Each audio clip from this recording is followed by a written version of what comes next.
Assalamu alaikum wa rahmatullahi wa barakatuh.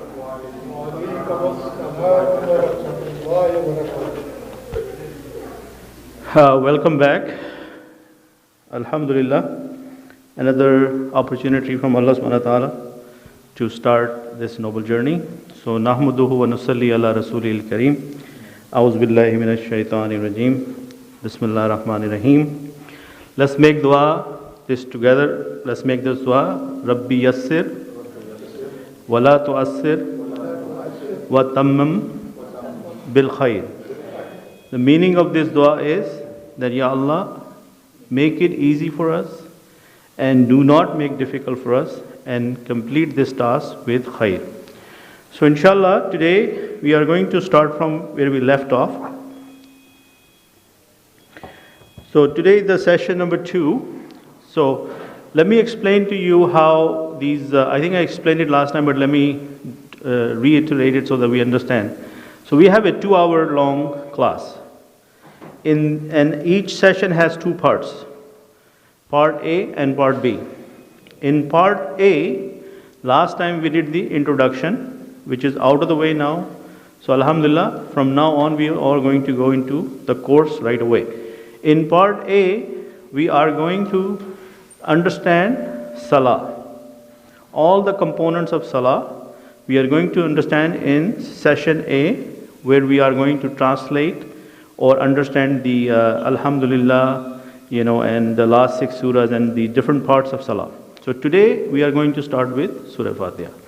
Part B, after we have a break, and then we start the second part of the class, and the section B will be about grammar. So in that session we will do the grammatical part, and then towards the end of the class we'll try to save at least 15-20 minutes, and we will do this exercise collectively to go through recitequran.com and do some verses translation together. Okay, with that, inshallah, let me start. And I want to play this verse. وَلَقَدْ يَسَّرْنَا الْقُرْآنَ لِلذِّكْرِ فَهَلْ مِن مُدَّكِرٍ. So this is a verse from Surah Al-Qamar, and Allah subhanahu wa ta'ala is saying that we have made Quran easy, and we talked about it last time. So if we have this feeling that Quran is hard to understand, that is our own shortcoming.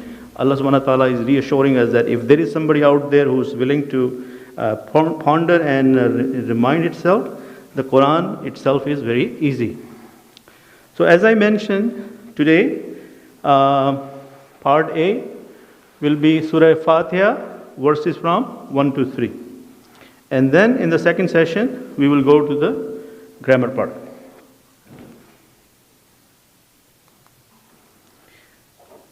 By the end of this session, we will be learning 13 new words. And as you can see, our meter, so we'll be up to 479 times that many words we would have learned by the end of this session. This is from the previous session. We still remember this. Huwa, hum, anta, antum, ana, nahnu. Inshallah, we'll cover this again in more detail when we get to the second part. Okay. So again, how do we start Surah Fatihah? Before reciting Quran, we start with the A'udhu billahi minash shaitanir rajim. Bismillah ar-Rahmanir Rahim. Alhamdulillah Rabbil Alameen Ar-Rahmanir Rahim. So inshallah we will delve into this. So introduction is, Surah Fatiha is the very first surah of the Quran. And it has different names as well. I'm sure you know this. One of the name is, this is the mother of the Quran, right? And it is so important that we are commanded to recite it every day in Salah, in every rakah. Okay, and we can talk about that. There are fiqhi rules about that, but that is not our goal. But we are supposed to pray Fatiha in the Salah.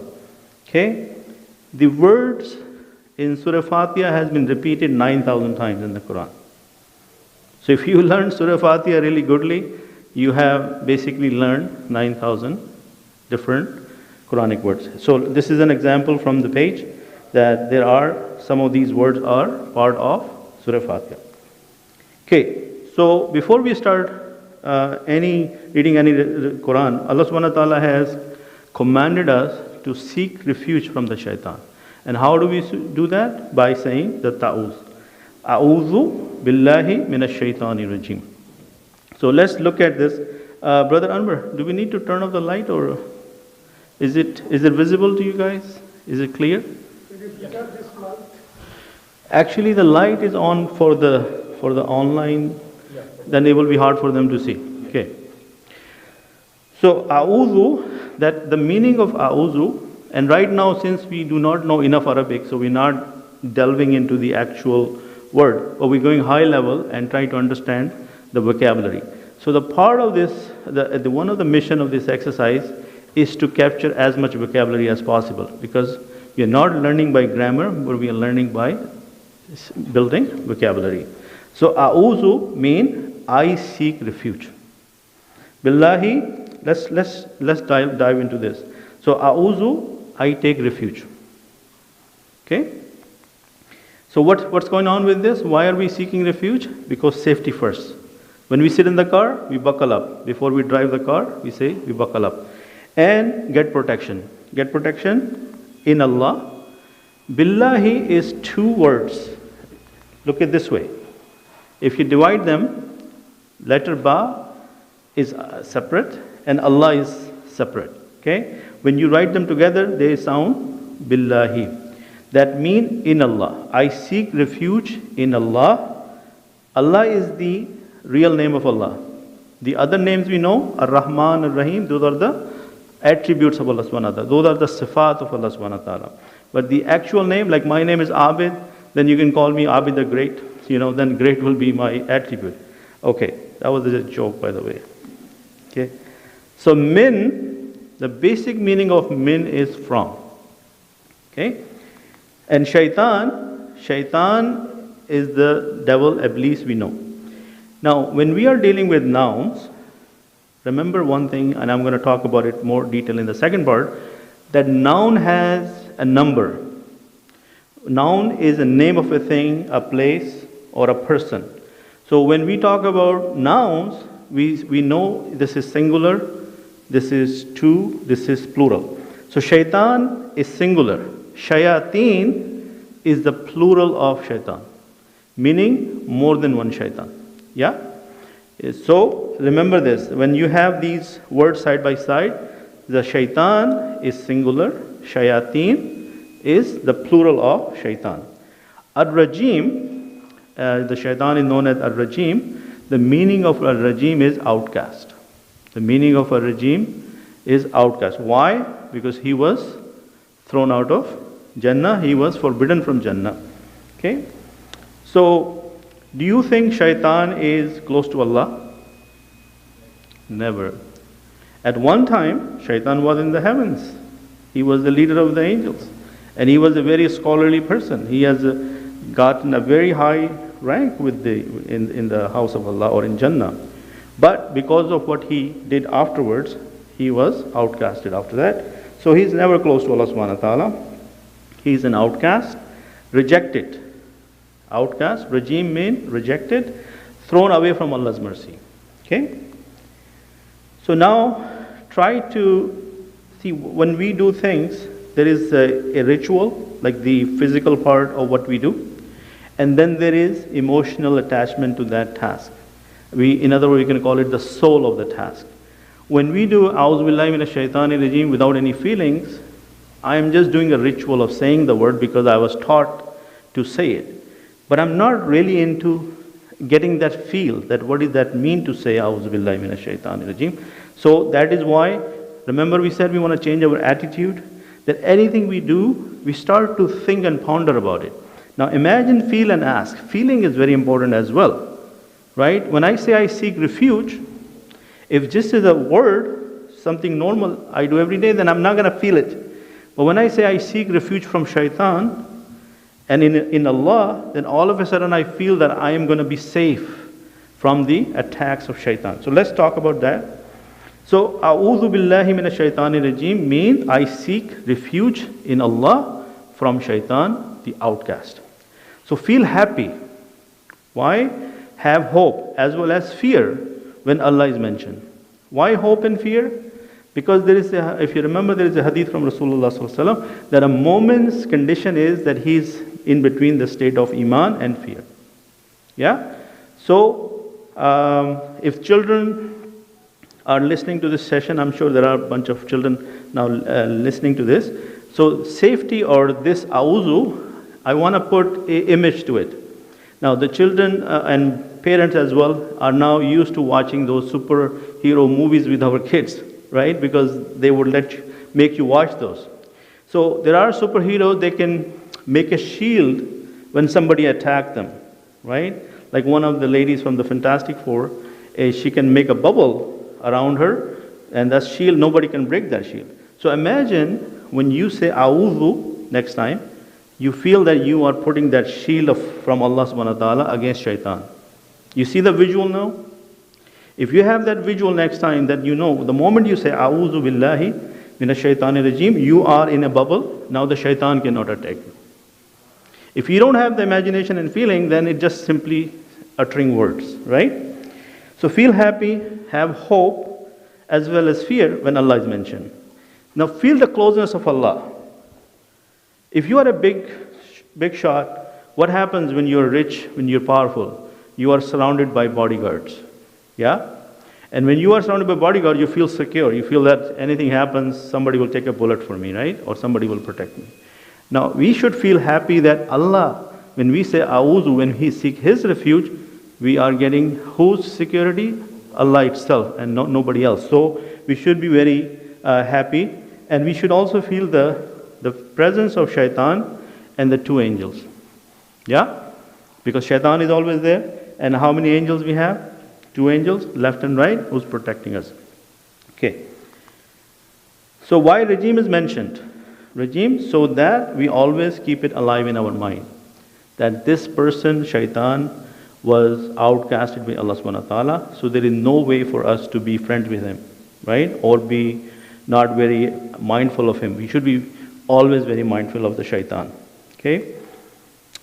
Then the next verse is Bismillahir Rahmanir Rahim. Again, Bismi is two words.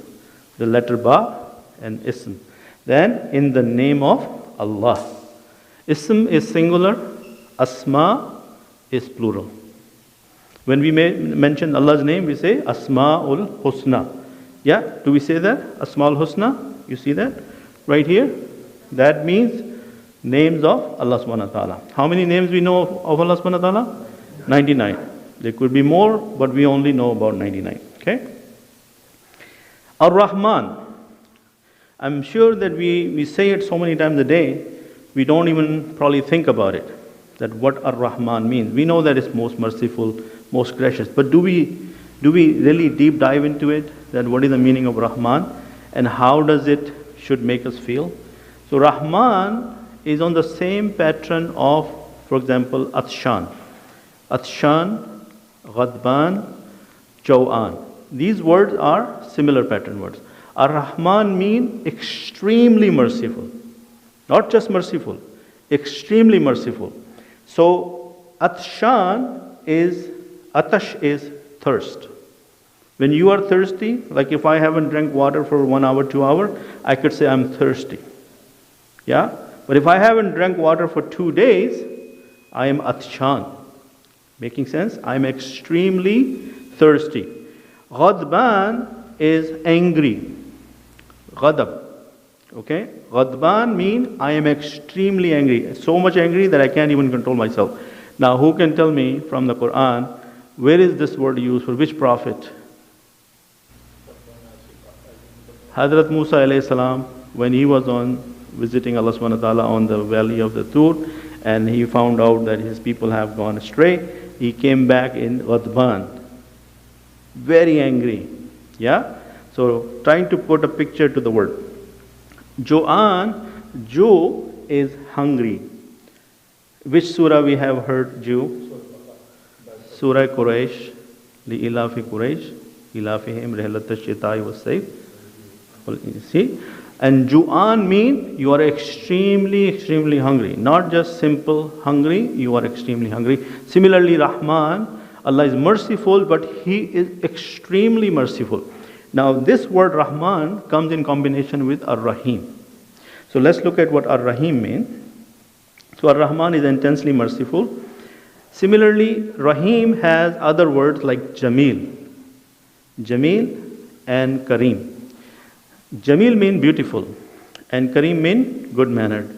Ar-Rahim mean, again, it means same thing with the mercy. But the difference between extreme mercy and Rahim, Rahman and Rahim, that it is continuous. It is continuous. So it's not that Allah subhanahu wa ta'ala is Rahman one day and next day He is angry with you. No. He is continuously merciful. And imagine these two qualities cannot be combined in a human body or human person or human characteristic. But this is the extreme mercy or the characteristic of Allah subhanahu wa ta'ala, that He is not only extremely merciful, but He is also continuously merciful.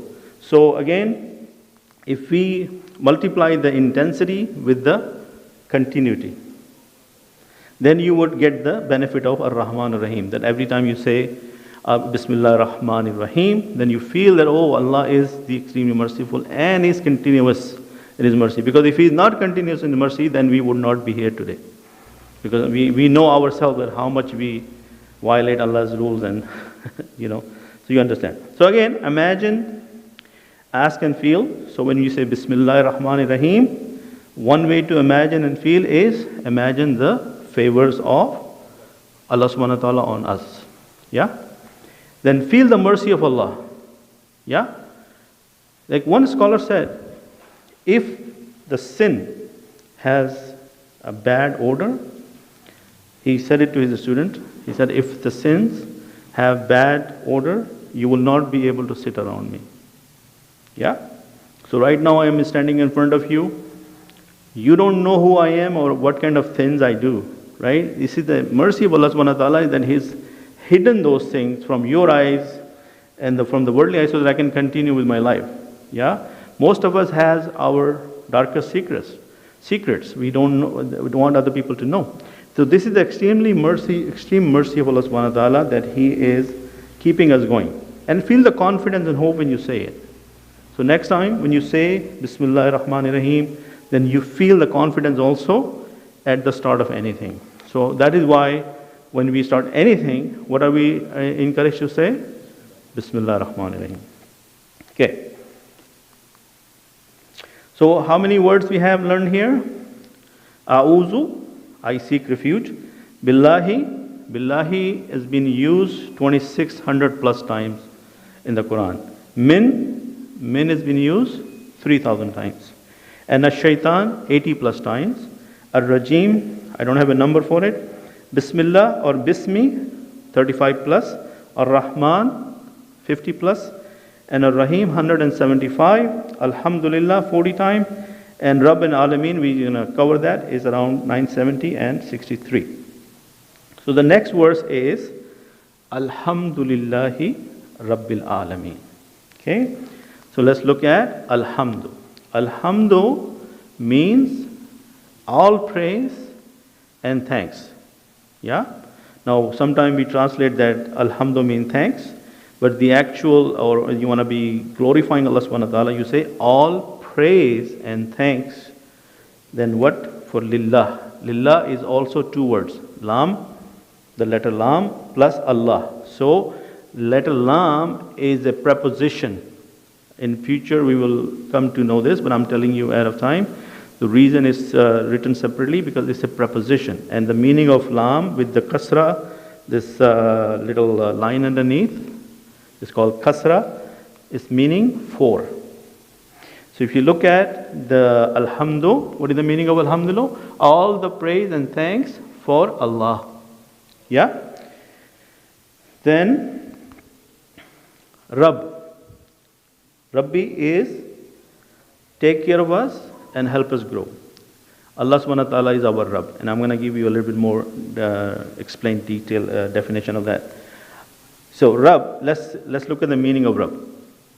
Rabb, that which Allah subhanahu wa ta'ala does for His slaves. Okay, when we read the word Rabb, think about all the things He does for us. How? He is the master, He is the owner, yeah? He is He is the one who has complete authority over His property, yeah? We believe that. He is the sustainer, and who fulfills all needs, and one who grants offspring and family, cherisher, giver of health, wealth, life and death, the one who rescues us during difficult times, the one who created and originated the universe for us. This is some of the list. This is not a complete list, but just to give you an idea, when we say Rabb, we can think about some of these points when we are thinking about Allah subhanahu wa ta'ala. So again, when we, in the worldly life, if somebody does something nice to you, don't you all of a sudden become very respectful and very fond of that person because they have done something to help you out in a difficult time? Now imagine his favor is very little as compared to the favors of Allah subhanahu wa ta'ala. So next time when we think about Allah subhanahu wa ta'ala, I don't know if we are still in the same awe when we think about Allah subhanahu wa ta'ala, because we are so used to saying Allah, Allah, Allah subhanahu wa ta'ala, but we don't get the feel that what we are talking about. Yeah? So how do we change our attitude, or how do we fix our imagination? If we bring in our memory the favors of Allah every now and then we will see the awe feeling, the awe effect when we say Allah. How, like my heart says Allah, not just a word uttering with my lips. Yeah? Then there is another word, ilaha. Remember, la ilaha? So ilah, in the meaning of ilah is what we do for Allah subhanahu wa ta'ala. In the previous slide, I gave you some point what Allah subhanahu wa ta'ala does for us, and we call Him our Rabb. Now what are some of the things we do as He is our ilah? So those are, we thank Him alone for His blessing. Do we thank Him and some other people also? We're not supposed to, because we are only supposed to thank Allah subhanahu wa ta'ala. We prostrate to Him alone. Do we also do prostrate to anybody else? No. We have tawakkul in Him alone. What is tawakkul? The dependence. We already only depend on Allah subhanahu wa ta'ala, right? And we seek help and His guidance alone. Yes. And we do not associate any partner with Him. Yeah. And we fear Him alone. And we ask Him alone to fulfill our needs and desires. Ask forgiveness from Him alone. Consider Him to be the greatest, free from all defects and worthy of all praise. When we say Subhanallah, what is the meaning of Subhanallah? Meaning we are saying that Allah is free from all defects. So that there is no doubt stays in our head that there could be any doubt, any defect in Allah subhanahu wa ta'ala. So Subhanallah, when you're uttering it, Subhanallah, you're saying basically that Allah subhanahu wa ta'ala is free from all defects. When you're saying Alhamdulillah, you're saying all praise and all thanks belongs to Allah for the number of reasons we just looked at. Okay? So Alhamdulillahi Rabbil Alameen. Again, what is Alameen? Alam is a singular noun for the world. If you want to say words, then it will say Alameen. Alameen. Yes? So imagine billions of people and the insects and all the creations of Allah subhanahu wa ta'ala when you say Alameen. We're only familiar with this, our world, but we know a little bit about the space and some other planets, but we don't know what else is out there. Yeah? Okay. So imagine and feel, again, same thing. Bring in your mind, next time when you say Alhamdulillahi Rabbil Alameen, how do we feel, connect with Allah subhanahu wa ta'ala? In a different way, we say, bring into mind the favors. He gave the chance to pray to Him. Yes, you have a question? Yes. In the previous slide, the root word for Alameen said Ayn Lameen. Yes. Is that the same root word as N? Yes. Is it the same root word? It's the same root word. Yeah. That's a good question. MashaAllah, Adnan is on a very advanced page right now. But we will come to that. We will talk about root in maybe sixth or seventh session, inshallah. Okay, so Brother Adnan, he said the root letters, which are these, Ain, Lam, Mim are the same for the word ilm. So, and I said yes, they are the same root letters. And inshallah, in the 6th or 7th session, we get to words. We are going to be covering these in a lot of detail. Jazakallah khair, brother. Okay, so imagine and feel that brings. Now, he gave us the chance to pray to him. Now, how many people believe this? That if we are praying, it's not because out of our own effort, it is the mercy of Allah subhanahu wa ta'ala that He allows us to pray. Now, after every first salah, Rasulullah sallallahu alaihi wasallam recommended to make one dua. Allahumma a'inni ala zikrika wa shukrika wa husna ibadatik. What is the meaning of this dua?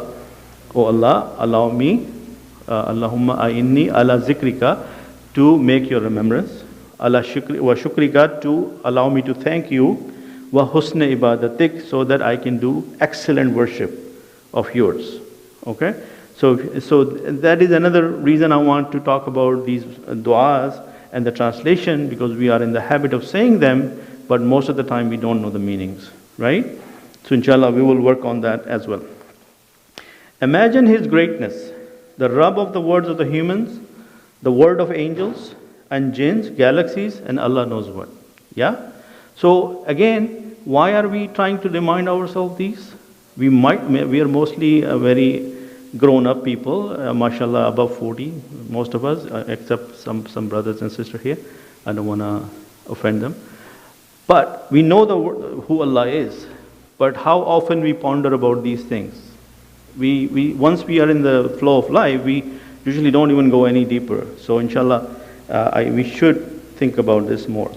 Again, Ar-Rahman Ar-Rahim, we talked about it in the previous slide. In the Surah Al-Fatihah, this word Ar-Rahman Ar-Rahim is repeated. So again, the imagination or message from is that we feel His mercy, remember to be kind to others to receive mercy from Allah subhanahu wa ta'ala. Yeah? You guys agree with that? That in order to be shown mercy from Allah subhanahu wa ta'ala, we are supposed to be merciful to the people around us in the first place. It's a rule of thumb. By default, when we expect Allah subhanahu wa ta'ala to be merciful to us, then how come we are not merciful to the people around us? Okay? Okay, so A'udhu billahi minash shaitanir rajim, Bismillah rahmanir rahim. Let's look at the meaning again. I seek refuge in Allah from the shaitan, the outcast. First thing we do, safety first, buckle up. Get the shield around us from shaitan, so that when we are reading Quran, he cannot mess with us anymore. Then we start Bismillahir Rahmanir Rahim. And we start in the name of Allah, who is the most gracious, most merciful. Got it? Okay, then we say Alhamdulillah Rabbil Alameen. That all the praise and thanks to Allah, the Rabb of the worlds, or everything. Ar-Rahman Ar-Rahim, and we reiterate again, the most gracious, the most merciful. Okay? Again, we saw this slide, so this is the end of our first session, and we can go back and review it a little bit if you want, or we can talk about some of the vocabulary in this. If you have any questions, we will take it from there. Any questions? Okay, Alhamdulillah.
in this class because that number one reason for that is the dual has been used very rarely in the Quran. Right? So that is why we are eliminating from this course, because it will create confusion or it increase the number of possible combinations we have to remember. So out of the 14, we said in the beginning we are going to take the female gender out of the picture and then also the duals, so that we only focus on the 6 different versions of the variations. So next time when I say noun, right away in my mind 4 things pop up. Number 1, gender. Number 2, the number. Number 3 is the capacity. Capacity or type of noun. Meaning, is it a definite noun or is it an indefinite noun? Okay. An easier way to remember this is it a common noun or is it a proper noun? Get it? That is called the capacity. And the 4th thing is the status of the noun. What is the status? Meaning, it is a noun can have 3 statuses. Okay, it could have, and I'm giving you the name, but we can talk about that later. I'm just giving you like a sort of a preview of what we be gonna be learning in the future session. So one of the status is rafa. It's called rafa. Okay, and if I give you the English translation for rafa, it is the nominative status. Nominative status. Okay, and in plain English, if I want to say nominative, I can also call it the subject. Okay, right now, who is talking? I am. So I am the subject. I am the one who's talking. So I am, if somebody mentioned me in Arabic, I will be in the status of rafa, nominative. I am the one who is the subject of the conversation. Who is listening to me? You guys. So you guys are the object. And then from the Arabic perspective, if I mention you, like students, then you will be in the status of nasab. Nasab is accusative. Nasab is accusative. And these terms are from plain English grammar. I'm not making up these words. These are plain English grammar words. So nasab is the second status, and jar is the third status. Okay, so if I say Abid's book, so what I did, I showed the ownership of Abid with the book, that this book belongs to Abid. So when a noun is used in a status of jar, it creates that connection with the subject. Yeah? So in TPI, in this course, we are only focusing on the gender and we are focusing on the number. So if I take you back to the session number 1, and I said, look at my fingers. First of all, when you are dealing with nouns, you have to deal with pronouns as well. Pronouns mean he, she, it, you all, I, we. So in order to show the male gender, I go to my right side. Yeah? So what I do when I say, let's do TPI, and I'm talking about my right side, that means I'm talking about male gender. Everybody clear on that? So that moving forward, the people who missed it last time, and in Arabic term for male is muzakkar. The muzakkar means male. So if I say huwa, I'm talking about a guy, and singular. One finger means he is singular. Singular in Arabic terms is known as wahid. Yeah? And if I say hum, I have 4 fingers, which is more than 2. That means I'm talking about they, and it's the plural. And Arabic term for plural is jama. What is it? Jama. So if I say this is wahid, singular. If it's jama, plural. If it's muzakkar, male. That's why this TPI, the right hand side, if I say one finger, that means I'm talking about male and singular person. He, huwa, he. Hum, they.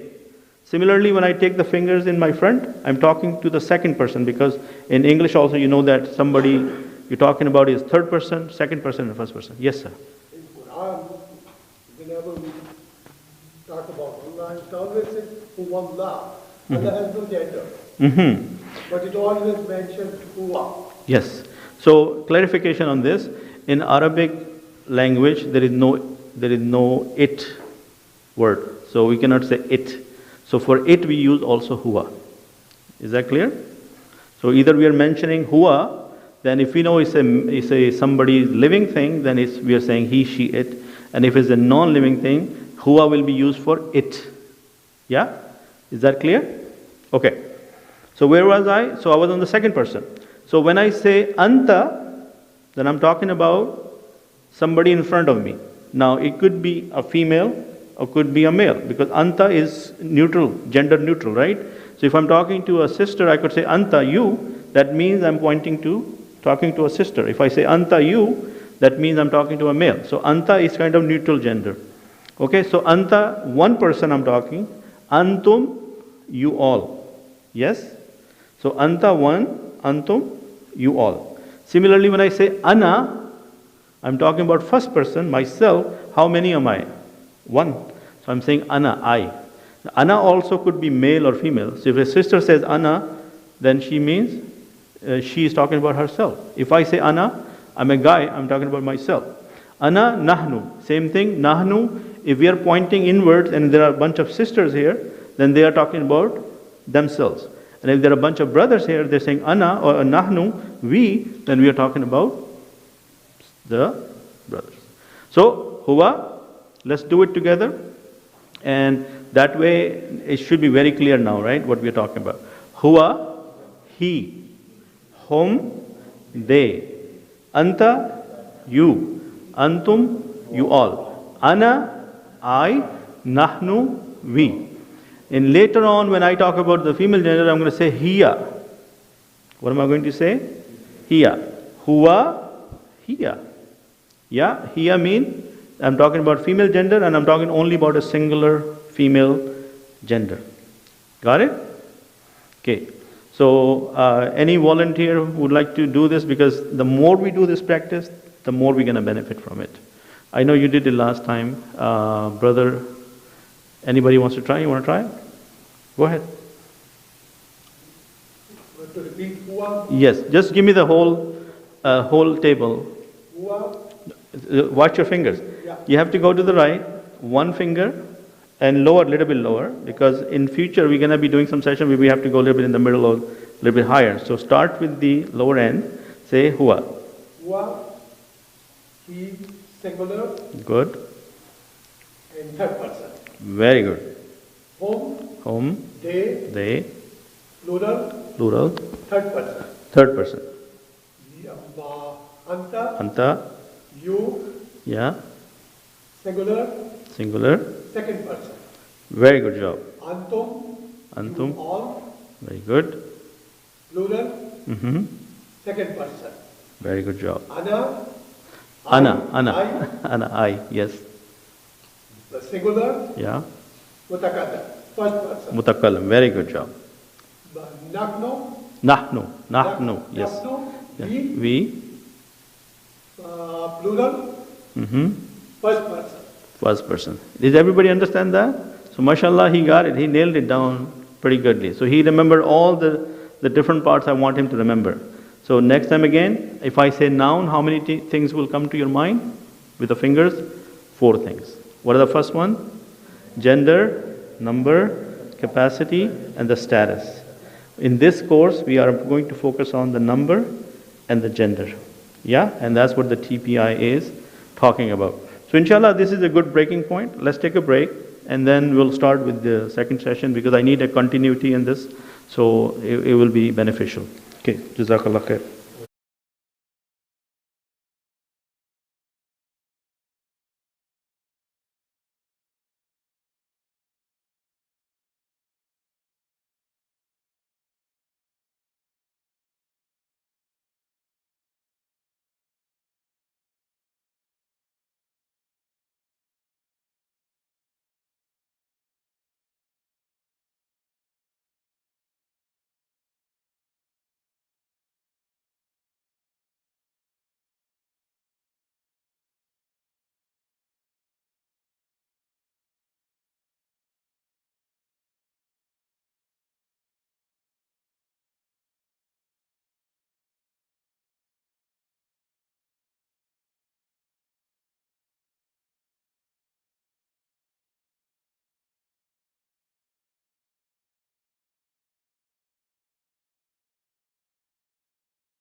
So inshallah we are back to the grammar session, and I know this is more exciting session because we get to do our TPI. Again, one brother asked me, what is the purpose of this TPI? Why are we doing this? And again, the idea is that instead of me giving you a lot of definitions and keywords, which is hard to remember, because it's not a conventional Arabic class, I don't want to tell you that, oh, this is muzakkar, this is ghaib, and this is jama, and then you will be lost, right? So in order to make those concepts easy to grasp, we said, okay, when we are talking about a male gender, we are going to point to the right. And with one finger, I want to say it's a singular, and on the right hand side means it's a third person. Yeah? Now, in order to understand that, you also need to understand the grammar of English language, because English is our reference learning language. So in English grammar, when we're talking about pronouns, we are dealing with third person. What is the meaning of third person? I say a sentence like this: Abid came, he sat down. So in the second sentence, I did not say Abid came and Abid sat down. I said Abid came and he sat down. Yes? Similarly, these he, she, it are used in place of the noun. The noun was Abid. Remember, noun is the name of a person. So Abid is the noun. Pronoun is something which is used in place of a noun. So when we are talking about he, that means it's ghaib, it's third person. Ghaib doesn't mean that he's not present in the room. It's just that we are referencing that person as a third person. Yeah? When somebody is in front of you, like for example, Ijaz Bhai is here. If I'm in front of him, if I say Anwar or Hua, that means he. He's present in the room, but I'm talking about third person. Anta, I mean I'm talking to you. You are in front of me. You're Hazir. Hazir in Arabic mean present. Hazir mean present. I, myself, is first person in English. In Arabic, the key word is mutakallim. Mutakallim is the person who is speaking. Yeah? The person who is addressing you is mutakallim. Okay. So I hope that explains to you that by doing the TPI, we are trying to get those definitions in an easy sign language so that we understand without getting into complication. So, using TPI is for using all your senses. Can you do these signs without thinking about it? No. So your brain is engaged. Your hands are engaged. Your brain has to tell you where to point. So again, when I teach you guys, you may think that, oh, I got it. But when I put you on the spot and say, okay, do it, your hands are not in sync, right? You don't know to do hua here or do hua here or over here. So that's the whole physical sense. All the body has to be part of this, okay? So it's very easy to learn Arabic language. Don't take my word for it. This hua hum thing, in Arabic, conventional Arabic language, you won't even get to know it till you are in the 3-4 months in the learning of, because they're going to start with totally something different, right? So we are taking the easy route, and using the sign language is proven to work. So just believe in it. So what do? You hear it. When you hear it from me, you see it because I do it. You think it because you cannot do hua without thinking. And then you say it. If you're not going to say it, you might think that you know it, but you actually don't. Yeah? Another silly practice you can do when you're in the privacy of your own home, you're maybe in front of a mirror, maybe you just do the hua hum thing, right? Because that will really help you. Show it. Show it to who? If you're teaching it to somebody, like I show it to you, I get perfect in doing this. I can do it in my sleep. Yeah? And love it. So again, when you don't do things out of love, then you're just basically, it's a burden on you. Yeah? Okay. So, use all your senses. Very easy to learn Arabic language. And it's a very efficient way to remember different forms of like 200 verbs we're going to learn, and 20 prepositions and pronouns. They almost occur 30,000 times in the Quran. Yeah? So if this language teaches me 30,000 words, I might give some time to it, okay? Again, we covered this before the break, but we can do it quickly. Huwa, hum, anta, antum, ana, nahnu. Don't get tired of doing this, inshallah. This will help you. This is a sign, like you can see this little boy is one finger, four fingers, then in front of you, four fingers, and then myself, nahnu. So the same thing I'm doing. Huwa, hum, anta, antum, ana, nah. Yeah? Okay. Okay, now some basic definitions. Arabic language, in English we say speech. Speech is when you say something, right? In Arabic we say kalima or kalimat. Yeah? In English, the parts of speech are 8. How many? Parts of speech are 8. Noun, verb, and particles. But we also have pronouns, we also have adverbs, we have adjectives, we have other things. So Arabic people, what have they done? They have taken 5 of the different categories of nouns in English and make it into one and call it noun, ism. What are they called? So the part of speech in Arabic is also 8. But they have combined the 5 different nouns in English into one category and they're calling it ism. Yeah? The second thing is a verb. Verb is action. So noun, simple definition of the noun, a name of a place, thing, or a person is a noun. If I say table, what is that? A thing. If I say member, that is a place, right? If I say thing, I said brother Shamim, right? So that is a person. So we identify things with the names of things. Verb is a name of an action. Name of an action. For example, talking, walking, sleeping, eating. Right? How do you know what action I'm doing? Because you know the name of the action. Yes? But the difference between a noun and a verb is there is a time aspect in verb. Meaning it is happening, either it happened in the past, or it's going to happen right now, or it will happen in the future. In the noun, I don't have past, present, and future. There is no tense. In English, remember past tense, future tense? So verb and noun are only different in the definition that a verb has a time aspect attached to it. So if I say eaten, something I have done in the past. Eat, I'm going to either eat it right now, or eating right now, or I will eat. When I add the will, that means sometime in the future I'm going to do this job. Yeah? Is everybody clear on that? Okay. So moving forward, we are going to remember these 3 things. The how many parts of speech? 3. Ism, fi'l, harf. Harf mean particle. Remember in the previous slide I show you the letter ba and letter lam. Those are harf because they are like single letters. Yes? Okay. By default, every noun in Arabic is in the status of rafa. What is the meaning of rafa? I said it's a subject. So the way you identify is you have this sign at the end letter. You say kitabun. Kitabun. Say everybody kitabun. Okay. So we say kalamun. Kalamun means a pen, right? Or something like muslimun.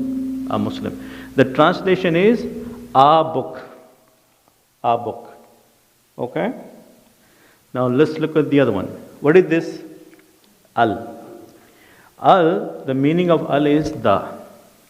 So if I want to say a book, I am going to say kitabun. If I want to say the book, I am going to say al-kitabu. Watch this. See what happened? When I add al to kitabun, look this cross here. These 2 signs change into a single sign. Okay? So let me give you the Arabic name for these signs so that you understand what these are. This is known as tanween. Okay? This is known as dhamma. What is it known as? Dhamma. See, when I say these words, if you repeat after me, it will actually benefit in remembering them. This is dhamma. What is it? This is dhammatan. 2 dhamma. How many? When you say dual, you say dhammatan. That dhammatan. Okay? One of them is straight and one of them is opposite. When they are come like this together, they are known as tanween. What is they known as? Tanween. That's a rule of tajweed, you might know from that. But when you make a common noun, which was kitabun, into a proper noun, you add al to it, it cannot have tanween. It has to go with one dhamma. So that is why the thing to remember is kitabun, as soon as al was attached to it, it became al-kitabu. And the translation changed from a book to the book. Now, if I say a book, it is any book. Yes? When I say the book, then I'm talking about one specific book. So in plain English, proper noun, common noun. Remember the third category of noun I said, the type or the capacity? This is from the capacity. When you have a book, common noun, indefinite. And when I say the book, that means it's definite, it's a proper noun. Is that easy to understand? Any questions on that? Okay. So, kitabun, a book, al-kitabu, the book. And remember the fourth part I said, that a noun has a status? I said by default is rafa, kitabun, kitaban, kitabin.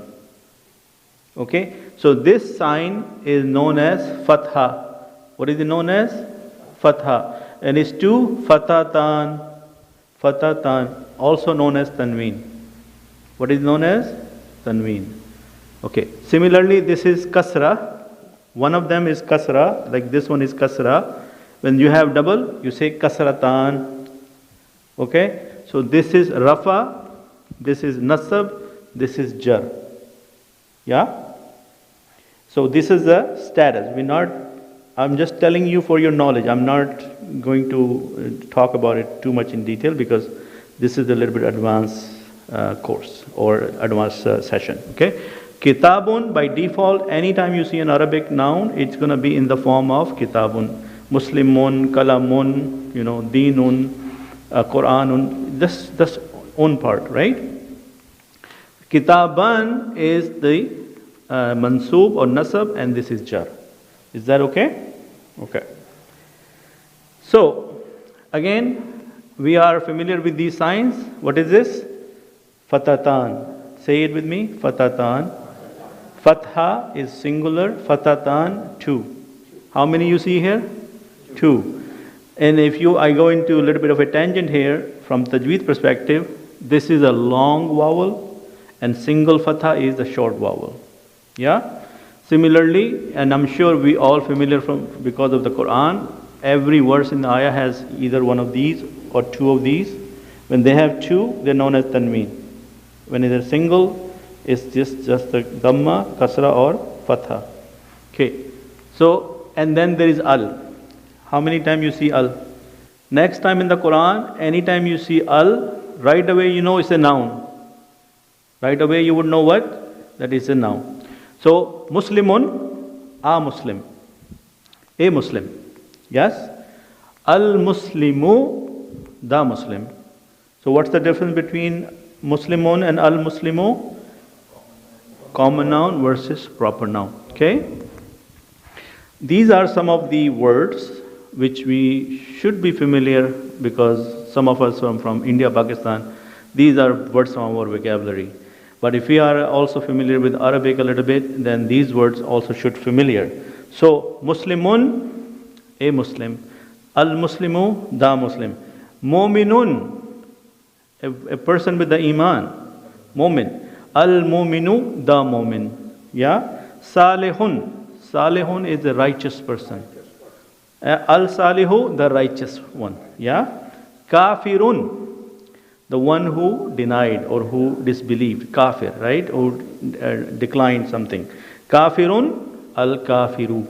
Mushrikun. Mushrikun is who make a association with somebody. Who attaches or who adds association with. If we add somebody else with Allah, then we become mushrik.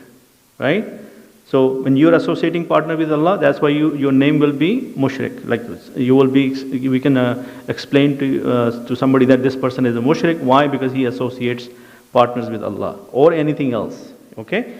Al-mushriku, the mushrik. Munafiqun, al-munafiqu. I'm sure most of you know this word. Munafiq is the person who say something and then does something else, or it has a hidden motive. So let's talk about these words together. Muslimun, al-muslimu. Mu'minun, al-mu'minu. Salihun, as-salihu. Kafirun, al-kafiru. Mushrikun, al-mushriku. Munafiqun, al-munafiqu. Everybody clear on the meaning on this? And understand what we are trying to do here?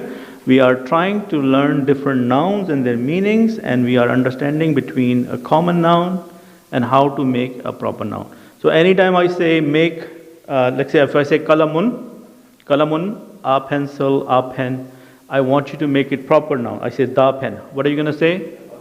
Al-kalamu. Yes? Okay, good. Again, same thing, it's the ism. Now the next thing. Once we know the singular of something, we should also learn the plural of something. So Muslimun has two plurals. Muslimuna, Muslimina. I'm sure from the Qur'an you already have read it many times. Somewhere it's going to be Muslimina, somewhere it's going to be Muslimuna. Yes? Similarly, Mu'minuna, Mu'minina. Mu'minuna, Mu'minina. Okay? Salih, Salihuna, Salihina. Yes? Kafiru, Kafir, Kafiruna, Kafirina. When we say Salihun and Salihin, what is the difference between these two words? There is no difference. No difference. Meaning is the same. Okay? Again, it's an advanced topic. I don't want to sidetrack you. Meaning wise, there is no difference. The difference is in the status. Okay? So if you remember about what I said about status, Mushrikuna is the Rafa status. What status? Rafa. Mushrikina is both Nasab and Jar. Remember, if I start talking about that, you guys will be lost. So that is why I'm just telling you, for now, you need to know how do I make a singular into a plural. So some common words, we are building our vocabulary. Yeah? So remember one request I made, and some people might have forgotten or may have not seen the message, that taking notes is very important, right? So next time if you can bring a notebook and keep writing these things, because the purpose is not to make you do hard work, but these fingers have muscles and muscles have memory. So when you write something, actually you retain it for longer, okay? So again, this is the same chart. Now one thing I forgot to mention, that here you will see the una sound and the ina sound. So here is the ina, here is the una. Making sense? So when you are making a plural, certain words, they will take a una or ina sound to make it a plural. Yes, sir. Why do you say una or Ina. Why does that not? Okay, so when we say una is the status rafa. Okay? In future, when we go to the little advanced level, we will talk about that. So if some word has to be written in plural and the status is supposed to be rafa, it's going to have the una sound. Yes? And then if you want to do nasab or jar, the other two statuses, you're going to have the ina sound. But the meaning will not change. Yes? So my question was, when you say ina, Yes. you have the third sound. Or I think you pronounce it with the first, right? I said, no, mushrikina. So why the first on nun? Why mushrikina and not mushrikinu or mushrikini? Because it is the nasab and jar. It has to have a fatha or kasra. We'll talk about that. But it is fatha because it's the nasab or jar. So inshallah we'll come, because right now I don't want to confuse people. So again, now our next TPI is with the word Muslim. Before we said huwa hum, now we want to say he is a Muslim. Yes? And by the way, you're making a complete sentence. in any Arabic course, by second session, you're not going to be able to make complete sentences. But we are today making a complete sentence. So one thing to notice, when you see a singular, you see a singular noun in front of it. Yeah? For example, huwa is singular, right? Yes? And Muslim is singular. But when we have hum, is a plural, right? So what's supposed to come? Plural. So can you say hum muslimun? No. Can you say huwa muslimuna? No. What will always come with So there is a singular. following. Singular will come with singular, plural will come with plural, male will come with male.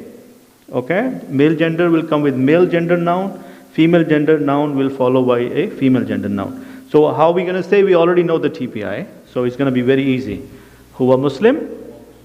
He is a Muslim. Hum Muslimun? They are Muslims. Anta Muslim? You are a Muslim. Antum Muslimun? You all are Muslims. Ana Muslim? I am a Muslim. Nahnu Muslimun. See the benefit of the TPI? Right? You now understand what I'm talking about. Huwa Muslim? Let's do it together. Sisters, please do it. It will really help you. Huwa Muslim? Hum Muslimun? Anta Muslim? Antum Muslimun? Ana Muslim? Nahnu Muslimun. Making sense? Okay. So learning tip, these are some of the books on memory. These are some scientific books. If you have time to read, maybe you can read it. But what we are trying to do? We are trying to create flashes on our brain. What does that mean? The more clues we give in our brain, the more flashes we're going to create in our brain. And then it will be easier for us to retain that. So what does that mean? Sometime we need to know the context, like where we are, right? And sound. Like most of us, if we hear a loud sound somewhere in the background, we don't even know what happened, but with the sound, we can tell what happened. Yes? If something falls down like a glass, it will shatter on the floor, and you could tell right away that somewhere some glass has fell. Yes? Why? Because your brain has that flash in your memory created by so many experiences. So one of the clue is sound. Another clue is pronunciation. You know how to say a certain word, so you know the pronunciation. What about spelling? Spelling is another flash, right? So you have to differ between different words. You need to know their spelling. So these are another flashing. Shape. If you have a blindfold on your eyes, and if somebody's given you an object, just by examining the shape of that object, you can probably guess the name. Yeah, because this is one of your senses. What is the next one? Emotions. Yes, emotion is another flash we create in our brain. So when you see a snake, the very first emotion will be you'll get scared and you try to run away from it. Yeah, but if you see a cat or a dog, if you're an animal, pet owner, you might like to pet them or cuddle them or whatever, right? Story. If I say Ashab Fil, if somebody or most of you know the story of the Ashab Fil, I really don't have to tell you the whole story, do I? Yes? If I say Fir'aun, all of a sudden, a lot of stories will come in your mind about Fir'aun. Hazrat Musa, right? So sometimes we create flashes on our brain with the help of a story. Smell. If there are roses in the other room, okay, or let's make it more interesting, if there are samosas sitting in the kitchen, we all be waiting for the class to be over so that we can do justice to the samosas. Yeah? So smell is another thing. And picture. Picture is worth 1,000 words. Okay? Similarly, a movement, action, film, movie. Yeah? So the more flashes you create, the easier it is to memorize and remember. Agree with this? Yes. The easier it is to retain for a longer time. What is retaining? So that you can remember it for a longer time. Yeah? And easier to recall. So if I say rose, right away you have a picture of rose in your mind. You know all the qualities of the rose. You can probably explain to me in a jiffy. Yeah? But something you don't remember, you have to think about it, right? Okay.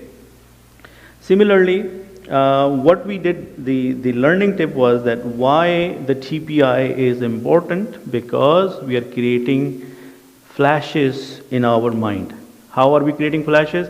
Huwa, right side male, one finger singular, third person. Get it? So the reason I showed you all these slides is to help you understand that we are doing by doing TPI, we are trying to create extra flashes in our brain, because they will be easy to memorize, remember, and we will retain it for a longer time, and it will be easier to recall. So TPI is just that. Okay, so in this lesson we did huwa hum, anta antum, ana nahnu. So again, my pitch for you guys to be a teacher. So isn't it easy to teach the meaning of Alhamdulillah? Yes? Can you go home and tell your family what we learned today? And then there are so many Muslims out there who are in the same situation as us, that we recite Quran every day, we love it to the core, and we're trying to understand, but we do not know the Arabic language. And most of us, either because of lack of time, motivation, or whatever other excuses, we are not going to learn Arabic. If somebody tells me I can make $100 an hour by learning a new skill, I'm going to probably focus all my energies on this, forgetting about my wife, my kids, or whatever, because I see the value there. Then I'm going to say, okay, yes, I am going to, for the next 3-4 months, I'm just going to dedicate myself and leaving the people I love aside and go focus on that. But when it comes to Arabic or some other languages, because of the challenges it has with it, or whatever the reason might be, or shaitan, we say, okay, you know what, that's the last thing I'm going to do, right? Or when I'm retired, or when I'm going to do this, or blah blah blah. So the story. So again, by learning this ourselves, number one, and by having this intention that, okay, whatever little I learn, I am going to pay it forward, teach it to somebody. I'm actually helping somebody understand Quran. Now, we are here not doing any rocket science. We are trying to do simple words. Even if I was not standing here, I'm sure by looking at the slide you can make sense of it. But since we are doing it in a collective manner, our minds are focused, we have no distractions, so we are able to focus a little bit more. And it's again the mercy of Allah subhanahu wa ta'ala that He put in our hearts to do this. Otherwise, we could be in this room, but we could be absent-minded, right? Okay, so again, you're not doing a favor to just yourself by learning this language, but eventually when you pass it on to somebody else, you will be making a change in somebody's life. Okay, so let's have this resolve that, okay, so this is the best opportunity and thousands are interested to learn. Is that true? Since the last time, I think maybe another few hundred people or some people might join the online session today. They may not register, but they'll still be online. And sometime one person register, but the whole family is watching. Yeah? So inshallah, we don't underestimate the effort and the intention.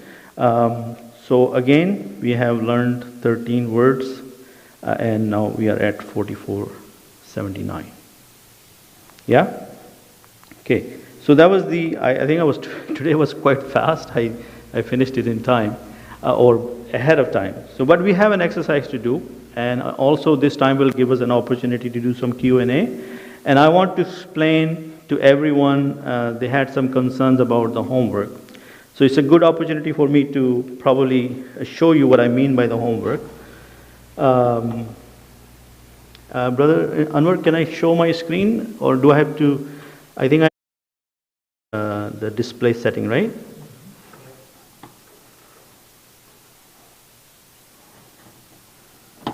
Okay, the mouse. Go ahead, you do it, please. So I need to show this, and also I need to show the website. So not this. Not this. We're done with this. So you can. Okay, what's showing there?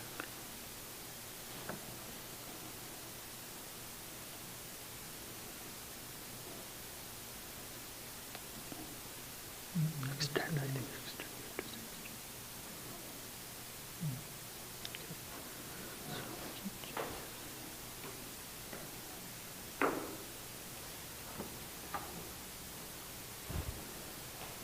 Okay, so open the browser. Let's see if it comes.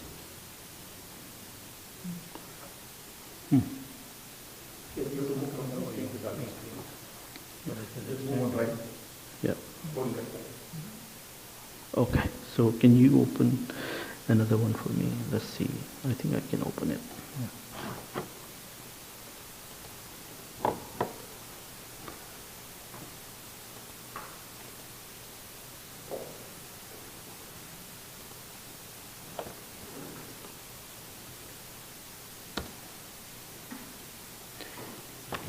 Can you guys see this? Okay. Is it big enough? Okay. So homework is given here. You see that right here? This is a PDF. So whatever we have talked about in session 1 and session 1A and 1B, this homework was given through the WhatsApp group. How many people were aware of that? Okay, so did you guys try to do it? Okay, good. So right next to it is the homework solution. So first thing is the question paper, and then the solution is provided. Now you might think that this is killing the purpose, but the reason is I don't want to put anybody in any stress, right? We are busy already. So even if you look at the solutions, the idea is if you learn something out of it, then the job is done. Yes? So every time when I finish a session, the homework number 2 is not there yet. When I go home tonight, I'm going to put the homework number 2. So you open it, try to fill it out yourself. If you successful, great. If not, you can open the solution and you can get some help from it. Again, the purpose of the homework is to make you learn more and not to make your life harder. Okay. The second thing, the WhatsApp group, right now almost 60 people are there, Alhamdulillah. And every now and then you will see a message from me. Because one of the important homework which I want to encourage everyone to do is to recite the Qur'an with understanding. Okay? So you must have seen some messages from me that, okay, today I would like you to look at this verse or number of verses. The idea is, why are we learning the Arabic language? We are learning it so that eventually we can understand the Quran in a better way. Agree? So how can we do that if we don't start that exercise right now? The verses I'm asking you to read, they are randomly chosen by me, no specific reason. And I also say in the WhatsApp message that, hey, either you listen to these recommended verses or you can do the same exercise with the verses of your own choice. What is the big idea behind it? The big idea is when you're going to read it, even though you don't know the Arabic yet, it's a word for word translation. You will start to learn vocabulary. And you will also feel a change of attitude or your mindset change, that now you're reading more for quality and not for quantity. Because when I'm reading Quran in the morning, one of my intention or motivation is that how much I can read or how much I can finish the Quran. And for that reason, I would just, swift through the pages and just quickly read maybe half a juz or a quarter juz, whatever I can read in that time. But that is good exercise, but what is that doing for me? If I have nothing gained and zero thing out of it, then it's basically, I won't call it a waste of time, but I'm not utilizing in the best way. Yeah? So this exercise, again, nothing is mandatory. It's your own effort. If you follow my lead, you will benefit. If you read your own verses, you will benefit. But no need to worry, no need to stress out, no need to say, oh, why this guy is sending me this homework? I'm not a kid. It's none of this intention. The intention is it's a recommendation, and it is something we are trying to get our body used to, right? I'm sure you all read Quran more than what I'm suggesting you to read. But that exercise is specifically for brushing up on our Arabic language. Yeah? And how many people have looked at those verses, by the way? So does it benefit you? Yes. Of course, right? But you also get the different feel of it, that how easy it is that without a shaykh, I can read through some Quran and I can make a little bit more sense. Now, one disclaimer I want to give it to you. We are in no way qualified to interpret Quran, even if I know 100% Arabic, because I'm not a scholar, this is the job of the ulama. But what we are trying to accomplish is, we are trying to create a different kind of relationship with the Quran, where I'm more intimate, upfront and personal and close with the Quran. Yes? So when I read some verses, it gets my curiosity high, certain things I don't understand, then I take that matter to my ulama and let them interpret the verses for me or give me the tafsir. Again, anything good or true I say is from Allah subhanahu wa ta'ala. Anything wrong I say, it's my own fault. Yes? So I am in no way an authority to interpret Quran for you. I may just read the translation with you, or maybe give you a few bits and pieces based on what I have learned from different scholars. Yes? For example, my knowledge base is from Nouman Ali Khan, not to discuss his personality, but what he has taught us for the Quran. Umar Suleiman, another scholar, very young, dynamic scholar, Mufti Mink, Yasir Qadi, and anybody else who is out there who is trying to understand our deen better. I listen to them, and then those knowledge pointers trickle down in the classroom, because by myself I have no knowledge. My knowledge is taken from these resources. And I may falter sometime, I may even say something wrong, but as a disclaimer, anything wrong I say is from me, and anything correct I say is from Allah subhanahu wa ta'ala. Is that clear? Okay. If you don't want to do the homework, you're not going to hurt me. You're only, because see, in this country, one thing we say, time is money. Yes? If you are working at this time, for this time you're spending at work, you will be getting money, right? Now you're spending this time in this class. So obviously, this is important to you. So your time is money. If you don't get out of this class anything, then it is your own or our loss. We don't want to lose our money, yes? So again, homework, your choice. You do it, well and good. I'm not going to say, hey, how come you didn't do the homework? Or you're a bad person, or you should not come to my class next time. No. And if I recommend you a verse in the WhatsApp group, which I intend to do every day, don't hate me for it. You have time, you want to do it, good. If you don't have time, you don't do it, you're not going to hear from me that, hey, how come you didn't read it? Yeah? Similarly, you may see a dua from once in a while from me, because I am trying to teach that dua from the perspective of learning the Arabic language, and not from the perspective of preaching you or making your life harder. Now, some people, mashallah, when they got those messages, they reach out to me privately, and I already see that they're benefiting from it, and they have some other, insights into the verse. They are actually trying to ponder more or trying to learn something more. So every little thing we do, it benefits people, right? Okay, so that was one thing I wanted to say.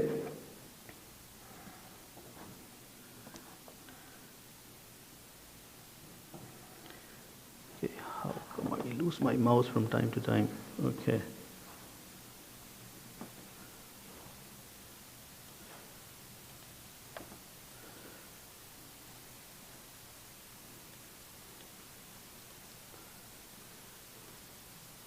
If I just duplication, will it work, Brother Anwar? Yeah, because it's hard for me to navigate when it's on the second page. The verses. So I did it already, the duplicate. Just show me this one, yeah, I think. Yes. Okay.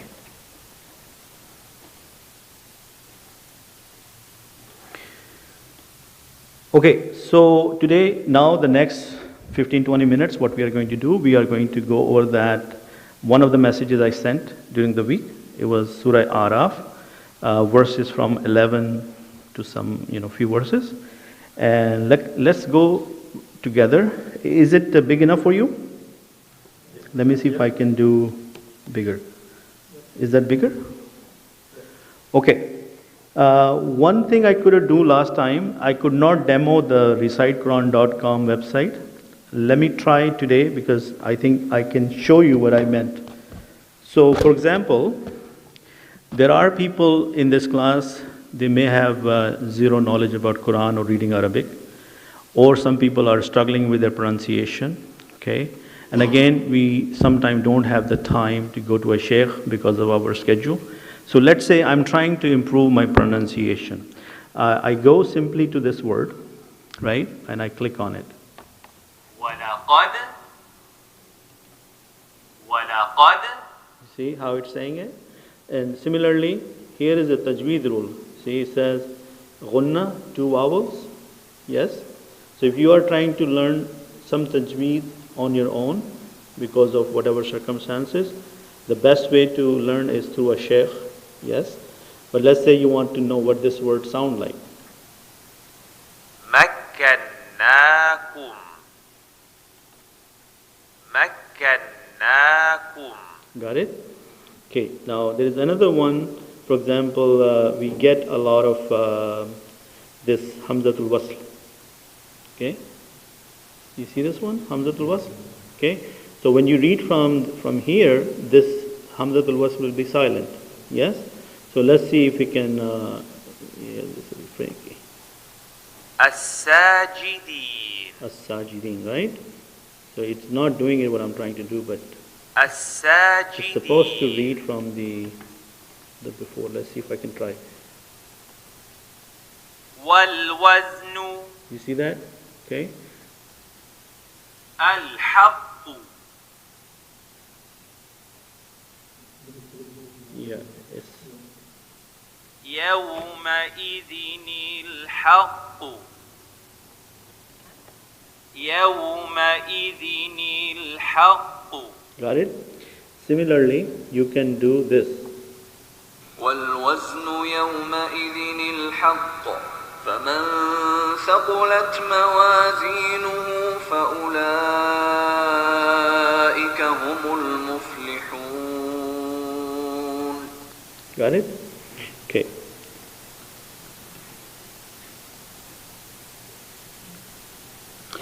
Okay, so I wanted to show you that how this website can help a person who is really trying to improve their relationship with the Quran by improving the pronunciation, learning some tajweed rules. Now, personally, again, I'm only sharing it with you for the sake of encouraging you, not to brag about myself. After this Ramadan, it was a unique experience. I realized that enough is enough. We cannot waste any more time.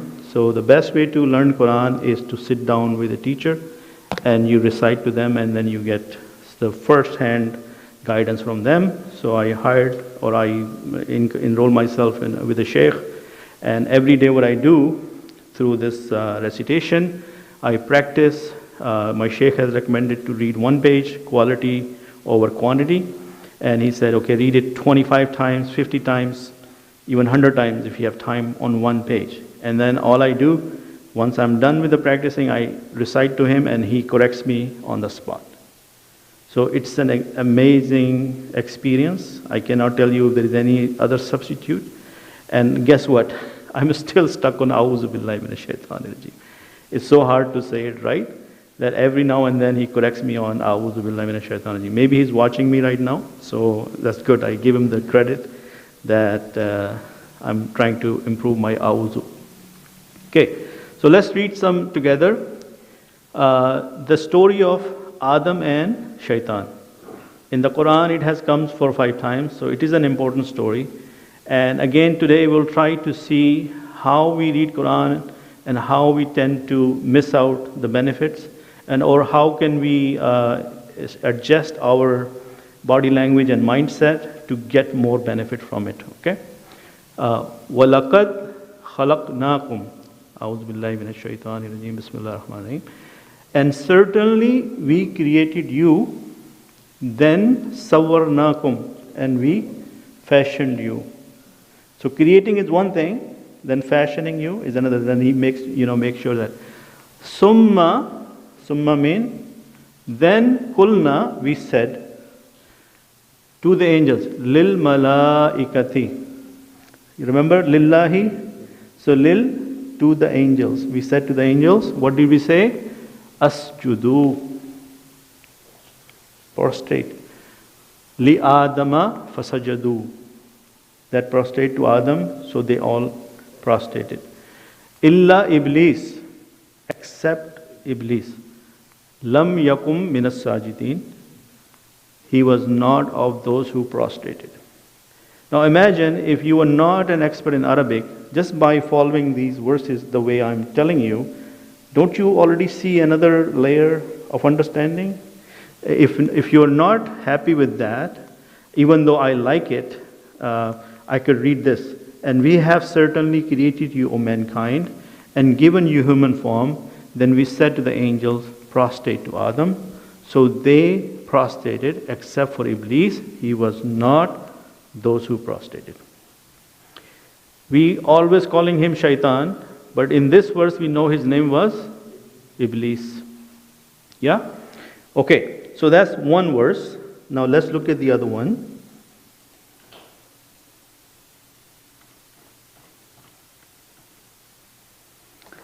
So, fast forward, he did not prostrated. So Allah subhanahu wa ta'ala says, Qala ma mana'aka.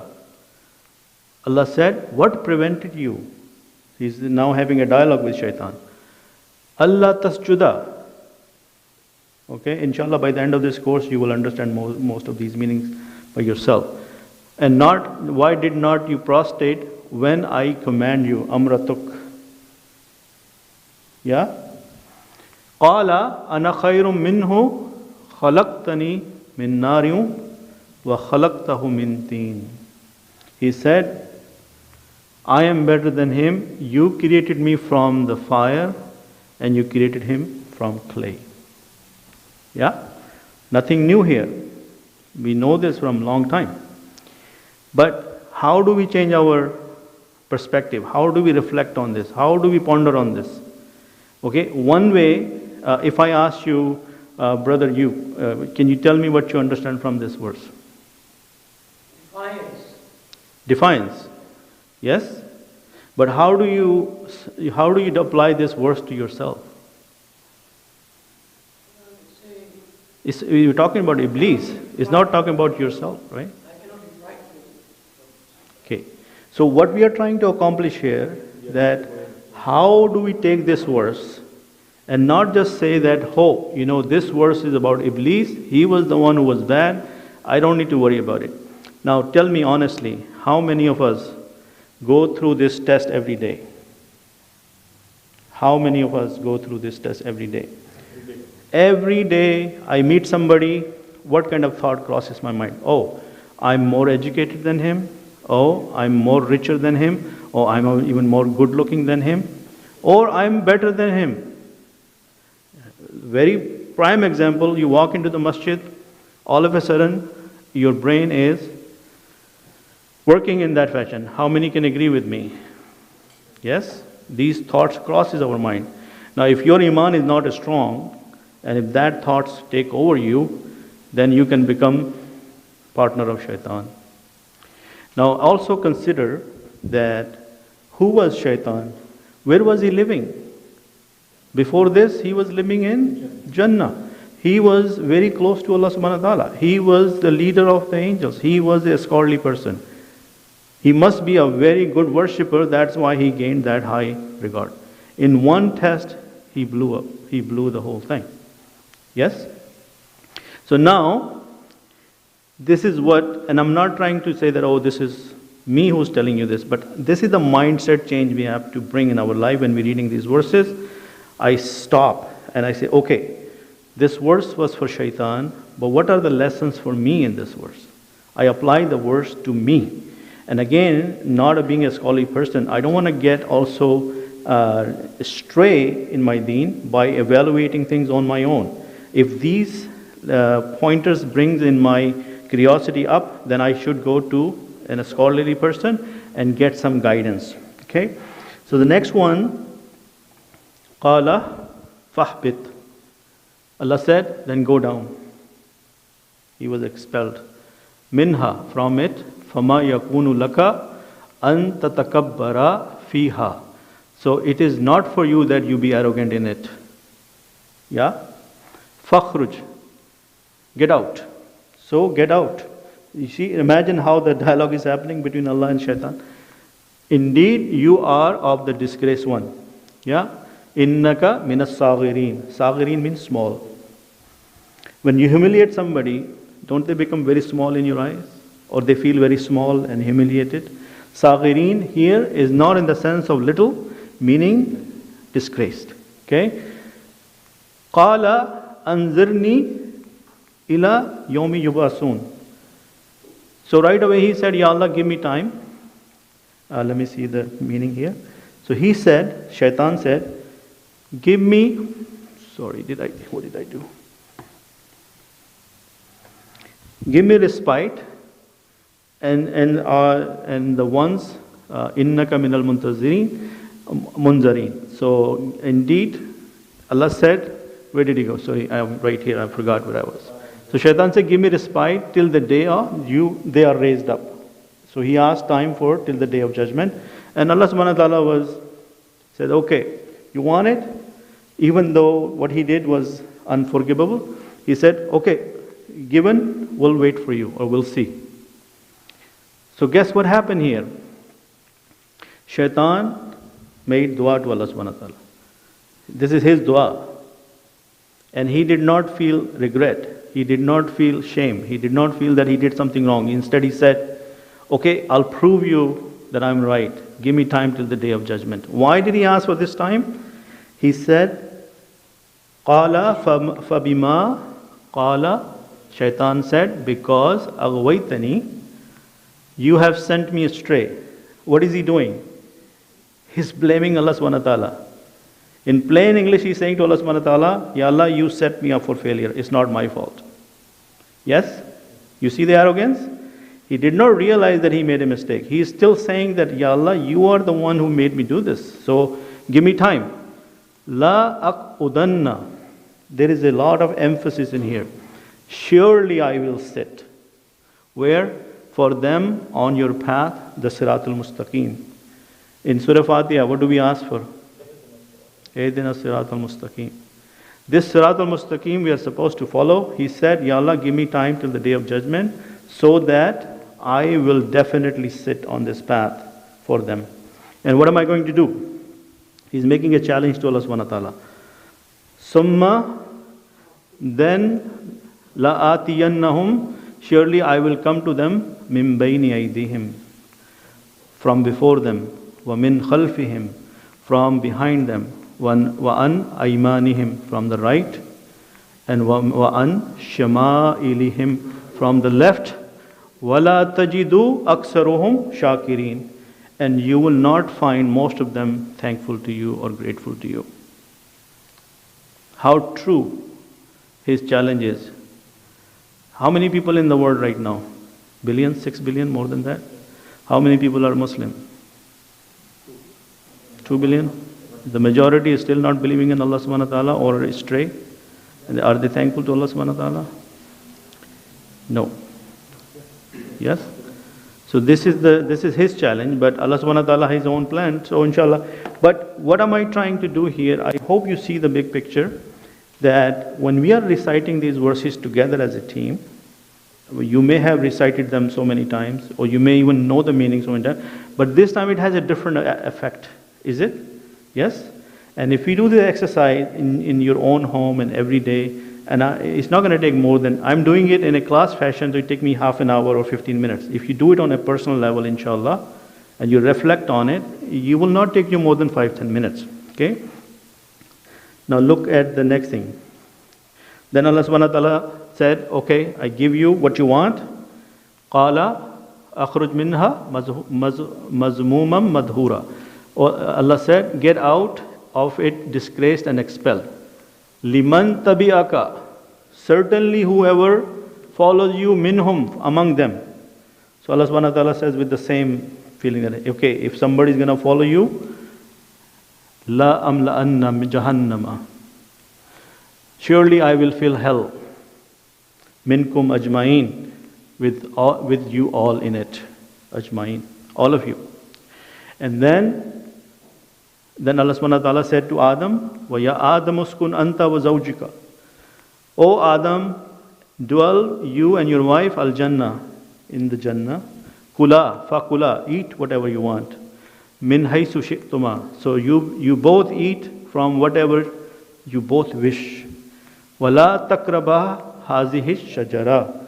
And but do not go near this tree. Fatakuna min az-zalimin. Otherwise, lest you be among the wrongdoers. Okay? So what happened? The shaitan was still in the Jannah. He wasn't yet expelled. So he went and he fawaswasa. Then he whispered lahuma. Remember last time we said huma, huwa, huma, hum? That is dual. Dual mean because Hazrat Adam and Awad are two people, right? So huma is the to both of them. Okay? Shaitan. The shaitan did whisper to both of them. Liyubdi Allahumma, to make apparent to both of them, ma wuriya anhuma, what was concealed from both of them. Yes, because they were in Jannah, certain things were hidden from them. Min sawatihima, their shame. And he said, ma na nahakuma rabbukuma. Nahakuma again is the same thing for two people. That did not forbid you both, your Lord, from anhazi shajara. You know why your Lord has forbidden you from this tree? Illa antakuna malakaini. Okay, except that you two become angels. Aw takuna min al khalidin, or you will live forever. He said, you know why Allah subhanahu wa ta'ala doesn't want you guys to eat from this tree? Because then you will become angels and you will live forever. There is no death for you. So he kind of coercing them to do that they should go close to the tree and forget about what Allah subhanahu wa ta'ala he said. And waqasamahuma, and he swore to them. He made them, like Urdu mein, in our language say qasam. Like we qasam kha ke usne bola. And he swore, he gave them guarantee. He said, and he swore to both of them, Inni lakuma laminan nasihin. I am your well-wisher. Trust me. By Allah, what I'm telling you is true. You should listen to me. And by swore, indeed, I am to both of you among the sincere advisors. Nasihin from nasiha. Yeah? Then what happened? Fadallahuma. So he made both of them fall by deception. Bighurur. Falamma zaka shajarata badat lahuma sawatahuma. They both tasted the tree, became apparent to both of them their shame. Wa tafika, and they begin yaksifani alayhima, fasten to over themselves mu warakil jannah, from the leaves of the garden. So their private parts showed up. They were hidden. So now because of what they did, they started to hide themselves with the leaves of from the trees of Jannah. وَنَادَهُمَا رَبُّهُمَا, and called them both, their Lord. Alam anhakuma, did I not forbid you both? Antilkuma, from this shajara. Shajara is a tree. Now you see, ash-shajara, shajara is what? A tree. So from our grammar, it is a noun. If I say shajaratun, a tree. Ash-shajara, the tree. This was a specific tree, not any tree. Wa akul lakuma inna shaytana lakuma aduwam mubin. And did I not tell you, both of you, that shaitan indeed is your worst enemy? To both of you, an open enemy. Mubin is open or clear enemy. Okay?